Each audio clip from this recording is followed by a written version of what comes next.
ইয়াউমা ইয়াফিরুল মারউ মিন আখি, মানুষ তার ভাই দেখে পালাবে। আমি নিজের সাথে মিলালাম, আমার ছোট ভাইকে দেখে আমি পালাবো? আমাকে দেখে সে পালাবে? ওয়া উম্মিহি ওয়া আবি, যেই মায়ের পেটে 10 মাস আমি ছিলাম, যে মা আমি না ঘরে না গেলে ঘুমায় না, আমি না খেলে মা খেতে চায় না, আমার জন্য আমার মায়ের প্রাণ, আমার মায়ের জন্য আমার প্রাণ, কত ভালোবাসাবাসি। ওই মা আমাকে দেখে চিনবে না, আমি নাকি আমার মাকে দেখে চিনব না।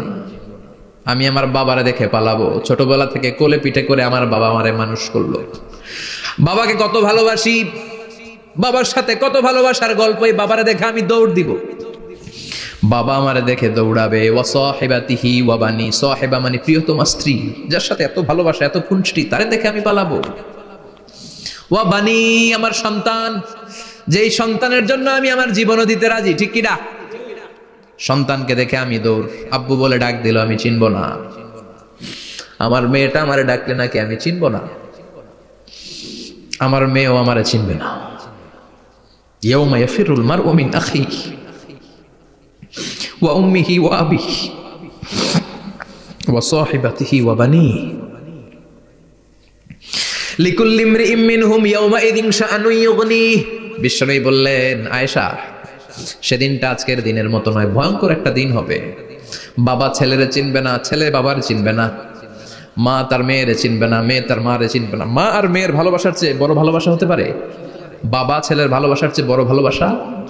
স্বামী স্ত্রীর ভালোবাসার চাইতে বড় ভালোবাসা দুনিয়ায় আছে?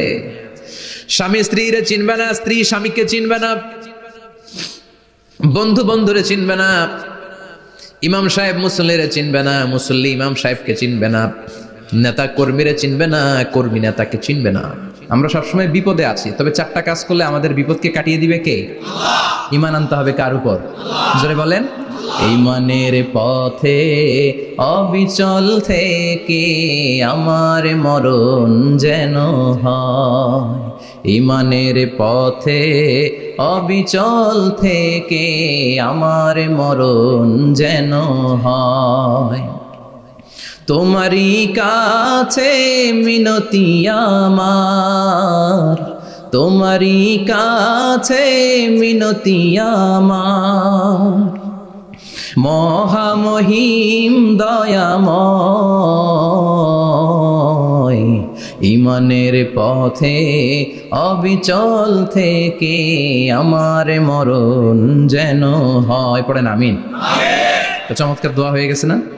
ঈমানের পথে অবিচল থেকে আমার মরণ যেন হয়। আবার পড়েন আমিন। তো যেই ইসলামী সঙ্গীতগুলোর নাশিদগুলোর কথামালা সুন্দর, এগুলো আপনারা গাবেন, এগুলো হৃদয়কে টাচ করে। যেগুলো হৃদয় থেকে লেখা হয় এগুলো হৃদয়কে টাচ করে, যেগুলো হৃদয় দিয়ে বলা হয় এগুলো মানুষের অন্তরে যেয়ে টাচ করে, ঠিকই না? বিশ্বনবী যা বলতেন হৃদয় থেকে বলতেন, প্রাণ খুলে বলতেন, প্রাণ থেকে বলতেন, যেটা মানুষের হৃদয়কে টাচ করত। আবার বিশ্বনবী কথা বলতেন কম, কিন্তু এটার অর্থ ছিল ব্যাপক। বিষ্ণু বলতেন, উতিতু জাওয়ামি আল কালিম, আমাকে আল্লাহ তাআলা জাওয়ামি আল কালিম দিয়েছে। বিশ্বনবী বলতেন অল্প, বলতেন অল্প, কিন্তু এটার অর্থ ব্যাখ্যা বিশ্লেষণ ভলিউমের পর ভলিউম হয়ে যায়, কিন্তু ব্যাখ্যা শেষ হয় না। সুবহানাল্লাহ। আবার বিষ্ণু বলতেন, নুসিরতু বির-রা'বি মাসিরাতা শাহর, আমি যে এলাকায় দাঁড়িয়ে থাকি এলাকার ডানে বায়ে সামনে পেছনে 1 মাসের দূরত্বের রাস্তা পর্যন্ত ওই জায়গায় কোনো কাফের দাঁড়িয়ে থাকলে আমার ভয়ে তার অন্তর থার থার করে কাঁপে। ভয় দিয়ে বিশ্বনবীকে আল্লাহ তাআলা সাহায্য করেছেন। 1 মাস ডানে বায়ে সামনে পেছনে 1 মাসের দূরত্বের ভেতরে যদি কোনো কাফির মুশরিকদের আন্ডা বাচ্চাও থাকে, যত দূরেই থাকুক, বিশ্বনবীর ব্যাপারে তার অন্তরে ভয় আর ধুকধুকানি শুরু হয়ে যায়। সুবহানাল্লাহ পড়েন। এজন্য আমরা বিপদ কাটাতে পারবো না যতক্ষণ না ঈমানদার না হতে পারি। পাক্কা ঈমানদার হতে হবে। ওয়ালা তালবিসু ঈমানাহুম বিযুলমিন, তোমাদের ঈমানকে জুলুমের সাথে মিশ্রিত করো না। জুলুম মানে শিরক, শিরকের সাথে আমাদের কোনো সম্পর্ক নাই। ঈমান হতে হবে পাক্কা ঈমান। ঈমানের সাথে যদি শিরক ঢুকে ওটা কি পাক্কা ঈমান হয়? খালিস ঈমান হয়? মসজিদে যে নামাজও পড়েন, মাজারে যে সেজদাও দেন, এরকম আছে না নাই? মসজিদে যে আল্লাহর কাছে চায়, মাজারে যে বাবার কাছে চায়, আছে না নাই? মসজিদেও দান করে, আবার মাজারে যেও দান করে, আছে না নাই? না। আপনার এই ডবল স্ট্যান্ডার্ডকে থামিয়ে দিতে হবে, এটাকে ব্রেক করে ফেলতে হবে। আপনি চাইবেন শুধু একজনের কাছে, তিনি কে? বিশ্বনবী বলতেন, ইদা সাআলতা ফাসআলিল্লাহ, যখন চাইবা আল্লাহর কাছে চাও। হাত পাতবেন কার কাছে? ওয়া ইদা ইসতাআনতা ফাসতাইন বিল্লাহ, সাহায্য যদি চাও একমাত্র কার কাছে যাবা? আমাদেরকে সাহায্য করতে পারে কে? বিপদে পড়লে উদ্ধার করতে পারে কে? কবরে মাজারে পড়ে থাকা ব্যক্তি আমাদের উদ্ধার করতে পারে? কথা বুঝতেছেন তো? সহজ না কথাটা? এতজনের কাছে যাওয়া যাবে না, এতজনের কাছে মাথা নোয়ানো যাবে না, নোয়াবো এক জায়গায়, তিনি কে? আবার বিশ্বনবী বলতেন, এই শিরিক হচ্ছে আখফা মিন দাবিবিন নামাল, পিঁপড়ার গুটি গুটি পায়ের চেয়েও শিরকটা হলো বড় সূক্ষ্ম। পিঁপড়া যেমনি গুটি গুটি পায়ে মিষ্টির দোকানে ঢুকে যায়, যে মিষ্টি নষ্ট করে, শিরক তেমনি তোমার ভেতরে ঢুকে তোমার ঈমানকে নষ্ট করে দেয়। আখফা মিন দাবিবিন নামাল। আপনি পাহাড় পরিমাণ গুনাহ নিয়ে, হাদিসে কুদসিতে এসেছে, সাগরের ফেনা পরিমাণ পাপ নিয়ে আল্লাহর কাছে হাজির হয়েছেন। আল্লাহ, আমি পাপী, আমি কি? পৃথিবী না জানুক আমি তো জানি, আমি কি পাপ করেছি হায়। পৃথিবী না জানুক আমি তো জানি, আমি কি পাপ করেছি হায়। আমার পাপের করলে বিচার, বাঁচার উপায় নাই আমার। দয়াময় প্রভু মাফ করো আমায়, মাফ করো আমায়। পড়েন আমিন। আমরা সবাই পাপী। আমরা কি? বিশ্বনবী বললেন, কুল্লুকুম খাত্তাউন, তোমরা সবাই পাপী। ওয়া খায়রুল খাত্তাইন আত-তাওয়াবুন, আর এই পাপীদের মধ্যে সবচাইতে ভালো পাপী ওই পাপী যেই পাপী পাপ করার পরে তওবা করে কার কাছে? এজন্য আল্লাহ বললেন, ইয়া আইয়ুহাল্লাযীনা আমানু তুবু ইলাল্লাহি তাওবাতান নাসুহা। তওবার মতো তওবা করো, কান্নার মতো কান্না করো। চোখের পানি এটা একটা খুব পাওয়ারফুল একটা জিনিস, এটা আপনার পাপকে ধুয়ে মুছে সাফ করে দেয়, আপনাকে নিষ্পাপ বানিয়ে দেয়, ঠিক কি না?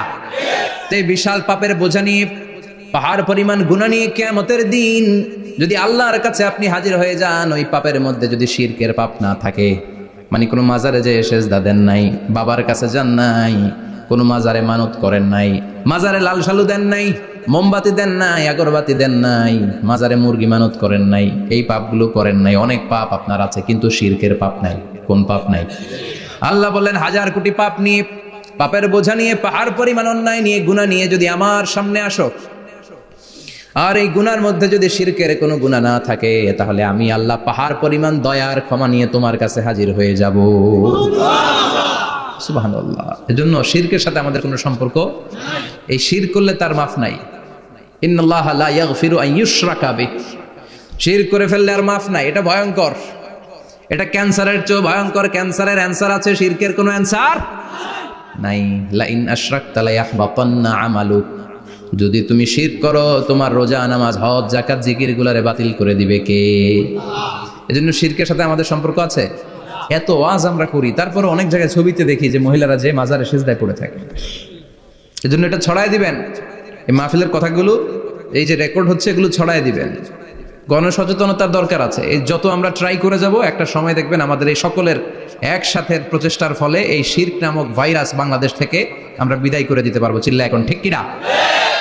এজন্য আমরা বিপদে আছি, তবে ইমানদার শিরক ব্যতি রেখে খালেস ইমানের যদি অধিকারী হয়, আমাদেরকে বাঁচিয়ে দিবে কে? দুই নম্বরে ওয়া আমিলুস সলিহাত। কি বলছে মনে আছে তো? ইমান, ইমান আনলে বেঁচে গেলাম। আরেকটা কি? আমিলুস সলিহাত, নেক কাজ, ভালো কাজ। ভালো কাজ শুধু জিকির করার, নামাজ পড়া নাকি? না।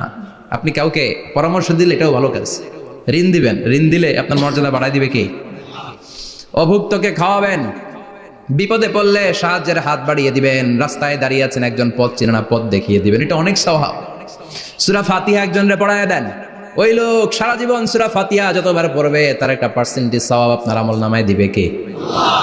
তারপরে মানুষকে টাকা দিয়ে সাহায্য করবেন, অসুস্থ হয়ে গেলে, রক্তের প্রয়োজন হলে গায়ের রক্ত দিয়ে সাহায্য করবেন, কবুল করবে কে? রক্ত দেয়া অনেক বড় ইবাদত, জানেন এটা? মুমূর্ষু ব্যক্তিকে যদি রক্ত দেন, আপনার এই রক্তের কারণে যদি কারো প্রাণ বেঁচে যায়, তাহলে আপনি কেমন যেন গোটা বিশ্বের সব মানুষের প্রাণ বাঁচিয়ে দিলেন। একজনকে বাঁচানো মানে সবাইকে বাঁচানো। একজনকে মারা মানে সবাইকে মারা।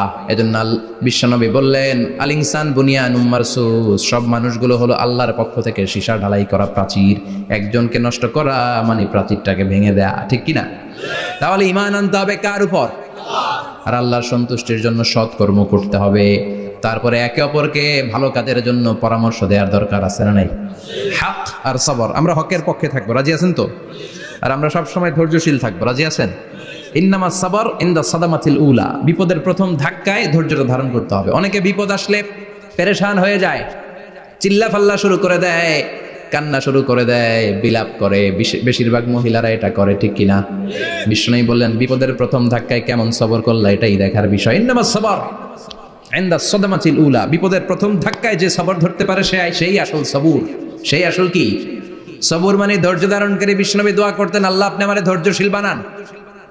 আল্লাহুম্মা জাআলনি সাবুরা ওয়াজআলনি শাকুরা, আপনি আমারে ধৈর্যশীল বানান, আপনি আমারে শুকরগুজার বানান।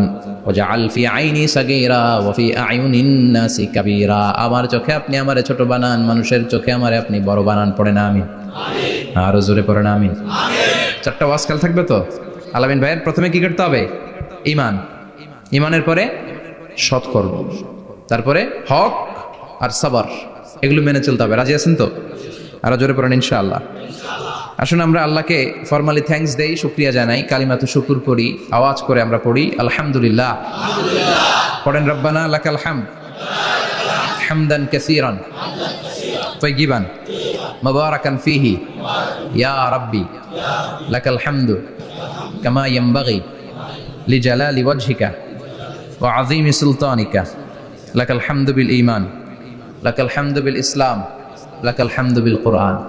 প্রশংসা করলাম কার? জোরে বলেন কার? সব সময় প্রশংসা করতে হবে কার? সে আল্লাহর পাঠানো সবচাইতে দামি মর্যাদাবান আসমানি কিতাবের নাম হচ্ছে কি? চিল্লায় বলেন কি নাম? এই যে সূরাতুল আসর তেলাওয়াত করেছে, কোন কিতাবে আছে? কথা বলেন। এই কোরআনটা হচ্ছে নূর, এই কোরআনটা হচ্ছে হিদায়াত, এই কোরআনটা হচ্ছে শিফা, এটা হচ্ছে আলো। এই কোরআন থেকে আলো নিয়ে নিজেদেরকে আলোকিত করতে হবে। কি করতে হবে? আলো। আলোর দরকার আছে না নাই? আলো ছাড়া কিছু দেখা যায়? এজন্য কোরআনকে আলো বানিয়ে পাঠালো কে? রব্বুল আলামিন বলেন, কিতাবুন আনজালনাহু ইলাইকা লিতুখরিজান নাসা মিনাল যুলুমাতি ইলান নূর। ও নবী, একটা কিতাব পাঠালাম, যেই কিতাব অন্ধকার থেকে আপনাদেরকে আলোর দিকে নিয়ে যাবে। কোন দিকে নিবে? জোরে বলেন। আমরা আলোর পথের সৈনিক, আমরা জান্নাতে যেতে চাই। জান্নাতে যেতে হলে যে বইটা মানতে হবে, বইটার নাম কি? তাহলে কিতাবে আল্লাহ আলো দিলেন, আবার হেদায়েত দিলেন। আল্লাহ বললেন, যালিকাল কিতাবু লা রাইবা ফীহি হুদাল লিল মুত্তাকিন। হুদাল লিল মুত্তাকিন, guide book to those who are মুত্তাকিন। তাহলে গাইড বুক পেলাম, আলো পেলাম, আবার এটার ভিতরে শেফা আছে। কি আছে? শেফা মানে সুস্থতা, শেফা মানে রেমেডি, শেফা মানে রিকভারি। আপনি অসুস্থ হলে সুস্থ করে কে? কোরআন পরে যদি ফু দেন, সুস্থ বানায় দিবে কে? নাকি তাবিজের ভেতরে ঢুকায় ঝুলাইবেন? ঝুলানো যাবে? পড়তে হবে। কি করবেন? যে ঘরে সূরা বাকারা তেলাওয়াত করা হয় সেখান থেকে শয়তান দৌড়ে পালায়, নাকি যেই ঘরে বাকারা ঝুলিয়ে রাখা হয়? হ্যাঁ, পড়তে হবে। পরে ফু দেন, সুস্থ করবে কে? এই কিতাবের সর্বপ্রথম যে সূরাটা আল্লাহ দিলেন, ভূমিকা সূরা, এটার নাম হচ্ছে ফাতিহা। ফাতিহা মানে কি? ভূমিকা। এই সূরাটা দিয়ে আল্লাহ এই কোরআনটাকে খুললেন। পুরো কোরআনে যা আছে এই ফাতিহার 7 আয়াতের ভেতরে তা আছে। আবার এই 7 আয়াতের ব্যাখ্যা শুরু করে দিলে 30 পারা কোরআন হয়ে যায়। কোন সুবহানাল্লাহ। আবার আল্লাহ এটার নাম বিশ্বনবী নাম দিলেন সূরাতুশ শিফা, শিফার সূরা। অসুস্থ ব্যক্তিকে সূরাতুল ফাতিহা পড়ে ফু দিলে সুস্থ করে দেয় কে? বুখারীর বর্ণনায় বিশ্বনবীর কিছু সাহাবারা মরুভূমিতে সফর করছিলেন। এক লোক অসুস্থ ছিল, কেউ কোনো জাদু মন্ত্র পড়ে ফু দিয়ে তাকে সুস্থ করতে পারছিল না। সাহাবারা বলল, আমরা পারবো। সবাই বলল, তোমরা বেদুইন, পারবা কেমনে? যাও মিয়া। সাহাবারা বলল, আমাদের কাছে এমন জিনিস আছে, এটা পড়ে ফু দিলে অসুস্থরে সুস্থ করে কে? সবাই বলে, তাইলে আসো, সুস্থ করো। সাহাবারা বলে, তাহলে আমাদেরকে খাসি দিবা 100টা, এক পাল ছাগল দিবা। কতিফু গানাম। বিশ্বনবীর এক সাহাবী ওই সাপে দংশন করা লোকটার পাশে বসে সূরাতুল ফাতিহা পড়ে ফু দিতে দেরি মুহূর্তের মধ্যে অসুস্থ ব্যক্তিটারে সুস্থ করে দেয় কে? বিশ্বাস হয়? হ্যাঁ, বাবুল ইস্তিশফা বিল কোরআন, কোরআন দিয়ে শিফা নেওয়া। কি নেওয়া? শিফা। অসুস্থ হয়েছেন, সূরা ফাতিহা পড়েন, সূরা ইখলাস পড়েন। বিশ্বনবীর হাতে একবার বিচ্ছু কামড় দিল, বিশ্বনবী সূরাতুল ইখলাস পড়লেন, সূরাতুল ফালাক পড়লেন, নাস পড়ে ফু দিলেন, ভালো করে দিল কে? আমরাও যারা অসুস্থ, আমরাও যদি ইখলাস ফালাক নাস পড়ি, ফাতিহা পড়ে ফু দেয়, আমাদেরকে ভালো করবে কে? বিশ্বাস হয়? বিশ্বাস হয় না কার? দেখি, সবার হয়? আল্লাহ আমাদের